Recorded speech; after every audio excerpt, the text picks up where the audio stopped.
My wife and I gave each other hall passes for our 10-year anniversary. Needless to say, things have gone bad. Plus update. I, Liam 35M, am married to my wife, Jennifer 35F, for the last 11 years. We met at the tail end of college, and never looked back. We dated for a year, had a 4-week engagement and got married. Our marriage has been pretty spectacular. It's not perfect, no one's is. We have our arguments, we get heated sometimes, but we are better at this marriage thing after being together for 12 years than we ever have been. Over the course of this time, we have gone on a lot of adventures and have quite a bit of savings. Just before our 10th anniversary, we had the discussion about having kids. We've both agreed that 1 kid was enough. We also talked about when should we start. The consensus was that we should have 1 more child-free year. In this year, we would hit a lot of those bucket list items. We went skydiving, finally took that trip to Italy. That was our dream vacation. We also did some typical things like a beach vacation and a couple amusement parks. Our year wasn't just about us together, we also took some effort to do more with friends and each reconnected with some old friends. We didn't have bachelorette/bachelor parties, so we joked this year was our last year of freedom before we had kids. It was on our 10th anniversary, before this year of freedom, that our decisions would end up causing us the turmoil we're experiencing today. To give some background, my wife and I have always had a great bedroom life. We're both high libido and are into a lot of the same things. We are both aware that we each had a very active past prior to getting together. Nothing crazy, we each just had around a dozen partners prior to getting together and we each had some special experiences back in college. Since getting together though, it's been 100% just us. We planned a big day of activities for our 10th anniversary and had a lot of fun. It culminated in a fancy dinner and getting a suite at a nearby nice hotel. During dinner, my wife started asking me questions because she wanted to reminisce about our years together. This was really fun actually, and we had a long deep conversation about a lot of our favorite memories. Then my wife asked me, "What's something you miss about being single?" I replied, "Don't get mad at me but, one-night stands." She laughed, which made me feel better, and said, "Yeah, I kind of do too." This got the ball going on us talking about what we liked about an ONS, and reliving our first night together. Our relationship started as a post-party hookup. That's when I said, "Well, we've got all these plans for this year coming up, do you want to add a 1-night hall pass on the list?" My wife looked intrigued. She said, "Maybe, you don't think that's too much? We've never done anything like that." I kept going, "I don't think so, we can talk about it more this week and then decide." She agreed and we enjoyed the rest of our night. We talked more about the hall pass idea later in the week. We ultimately decided to do this. We had 1 year to use it, as we had agreed on our 11th anniversary Jennifer would be going off birth control. There were ground rules. It was to be a 1-night only pass-off marriage with someone not in our lives. Be safe and smart. Must tell the other when you are using the pass. It can be in the moment like a chance meeting, but a text heads up at minimum was a must. Over this past year, we did all the adventures we planned.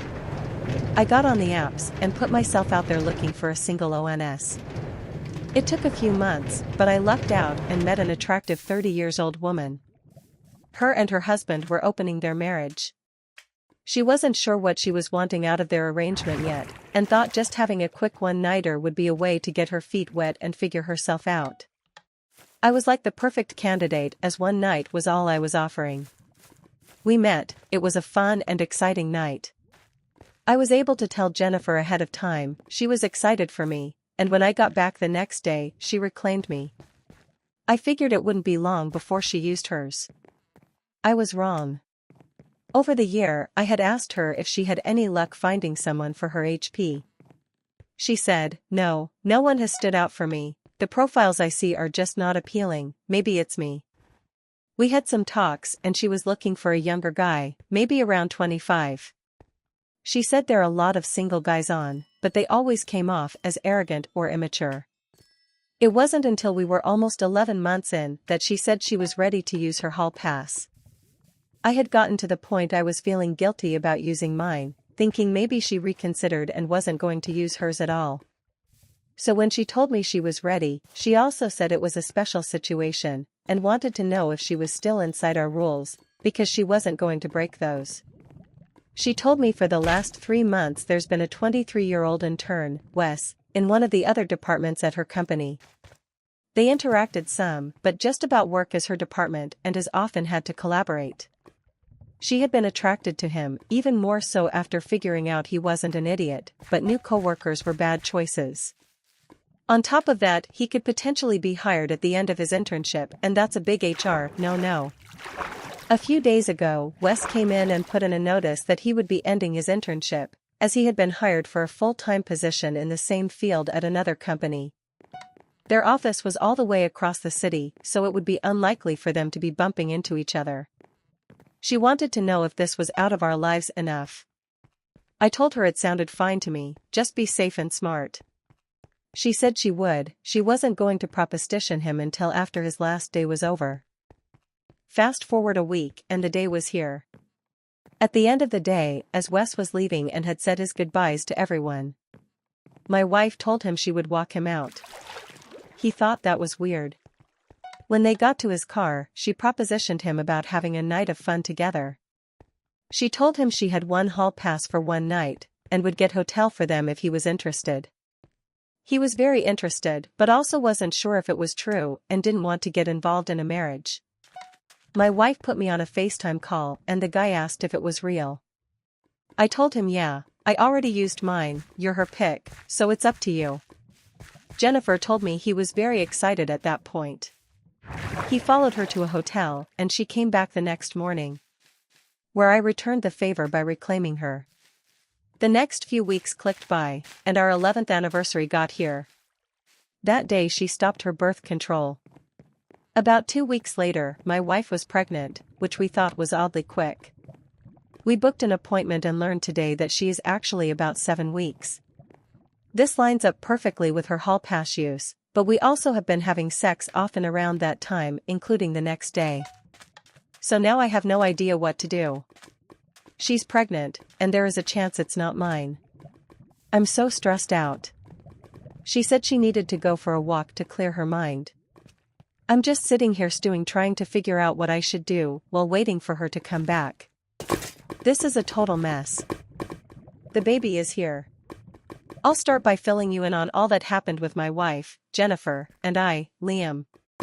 After my last post, I was waiting for Jennifer to come back from her walk. We had a long talk.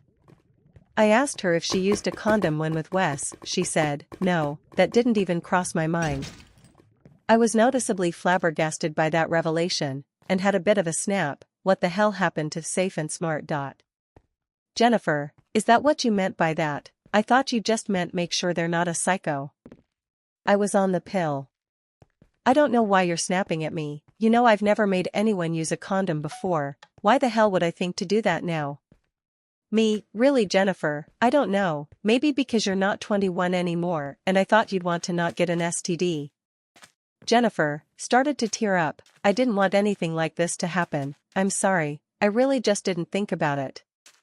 I mean, did you use condoms during your pass? Me, yes. All 3 times, like better safe than sorry. I paused. I'm gonna ask some things I never planned on asking. How many times did you too?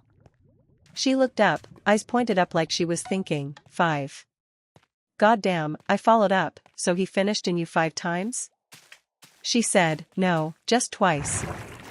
I gave her a blank stare, and she said, I told him the same thing I always tell you, and everyone before you.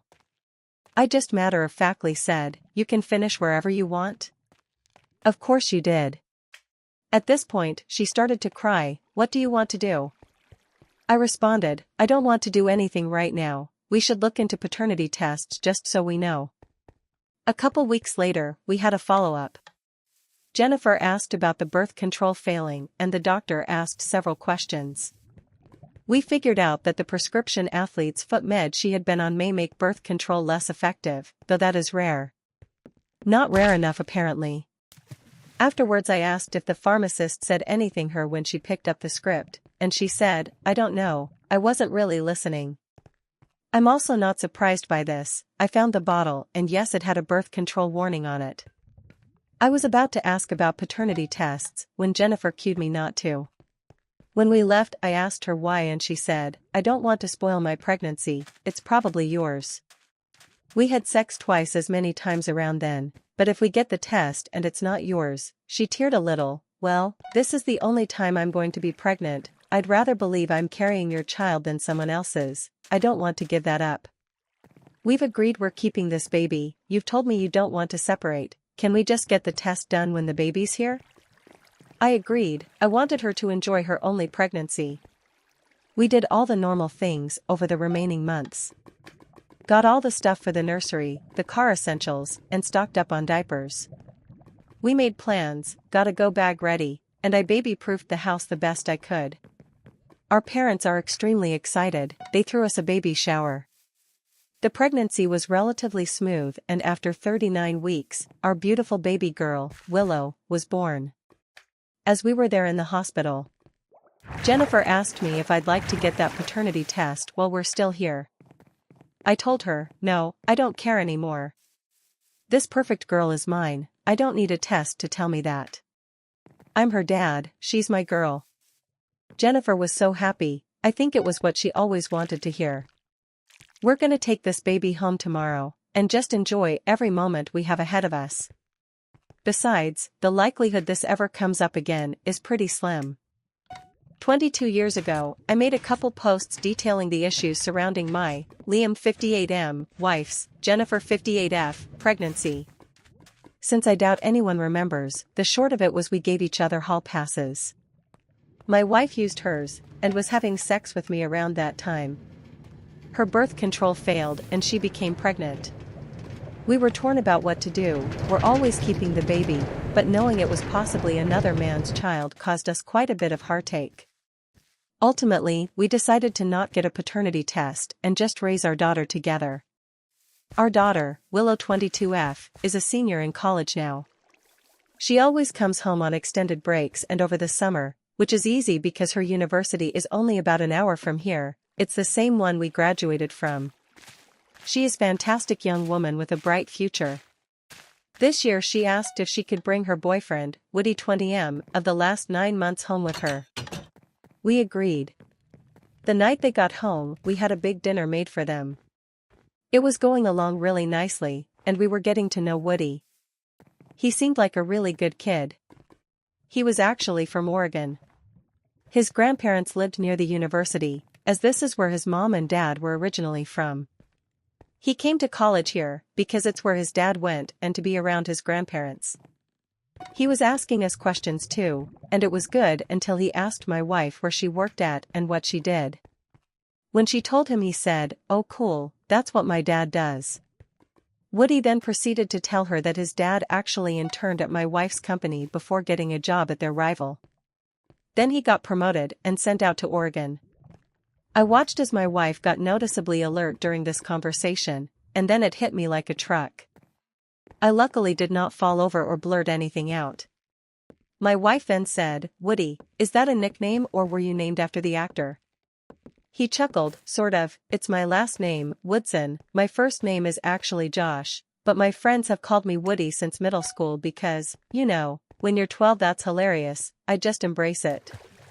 My wife was starting to sweat. "And can I ask, what was your dad's name? Maybe I remember him." "Woody, Wesley Woodson, most people call him Wes though." I wanted to pass out. But we played it cool. Willow did ask if something was wrong but we said no, and changed the subject. They wanted to play Mario Party 30 with us, so we did. Afterwards they headed off to Willow's room and we sprinted into ours. "What the fuck?" I exclaimed. "Jennifer, I know, what are the odds of that, of all the people in the world she could meet and fall for, oh my god, she might be fucking her brother." Me refusing to pull my head from the sand. "Are you sure? They might not be doing that yet." My wife looked at me, seriously. "She tells me everything. I normally shelter you from this, because you can't handle it, but we're gonna have to grow up to get through this. She's just like we were in college. They've been doing it since the first date, he's far from her first. I need you to quickly come to terms with this. I am actively pretending I didn't hear anything she said, my head is going back in the sand when this is over. We realized, we can't just demand she breaks up with him. She will absolutely question that. Also, we know she really likes him, maybe in love with him.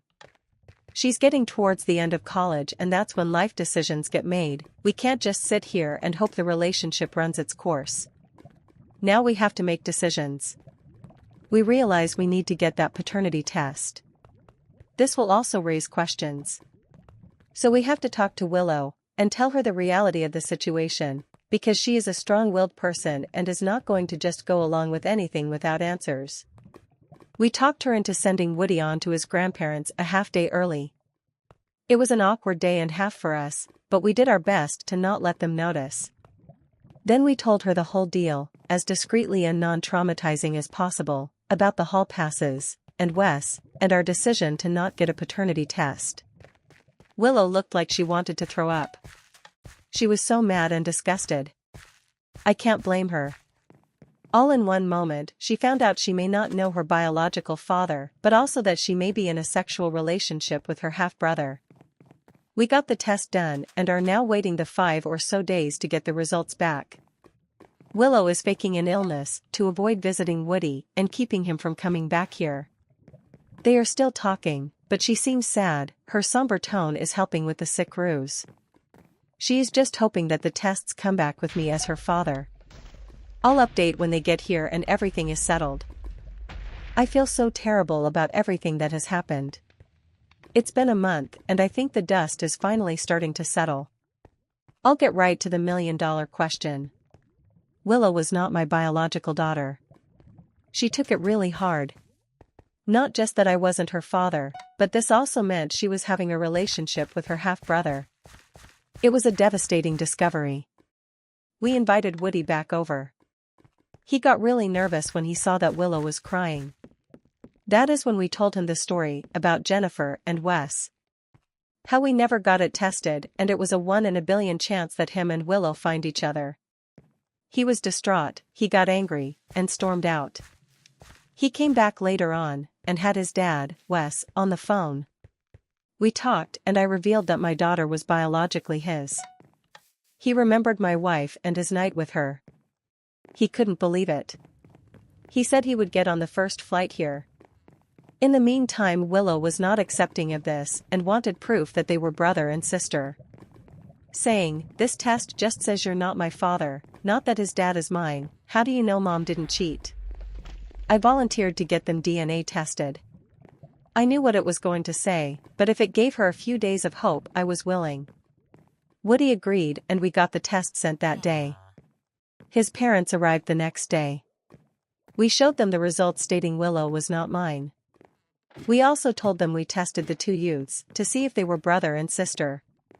Woody's mom was upset we got him tested without their permission and felt like we were taking too many liberties with her family.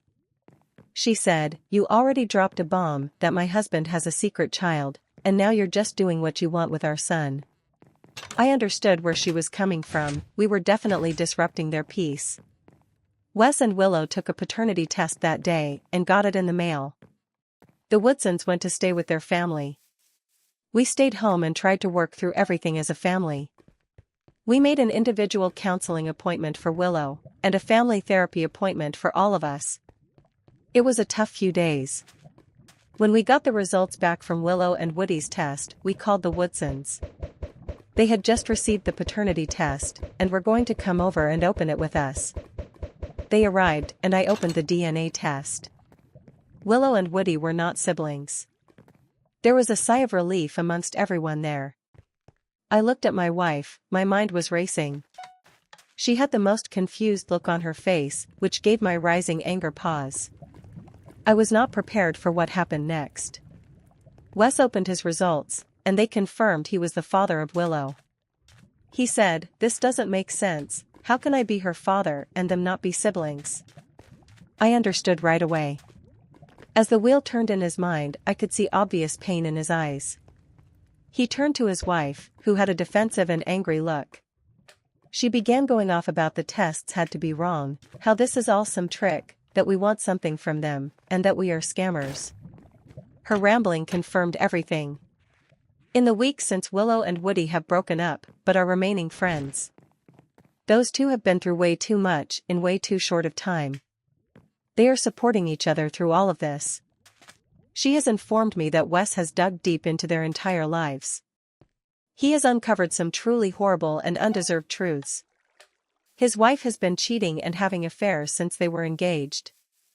Woody's younger brother, who is 14, is also the product of infidelity and has a different father than Woody. To really twist the knife, though, he found her Reddit account, where she was highly active in our adultery. Lots of posts and comments by her celebrating her affairs and all the ways she pulls it off. Her talking about how great Wes is, and that she's just a cake eater out living life to the fullest. He has already begun the divorce process, and the prenup his parents forced him to get is going to be a lifesaver. Wes called me today and asked about forming a relationship with Willow. He has a lot of mixed feelings about it all, especially being in the dark for over 20 years, but says he understands. I told him it would be her decision. We are still doing family therapy and working through all of this for Willow. She's holding up pretty well though. I don't know where we all go from here, I guess only time will tell.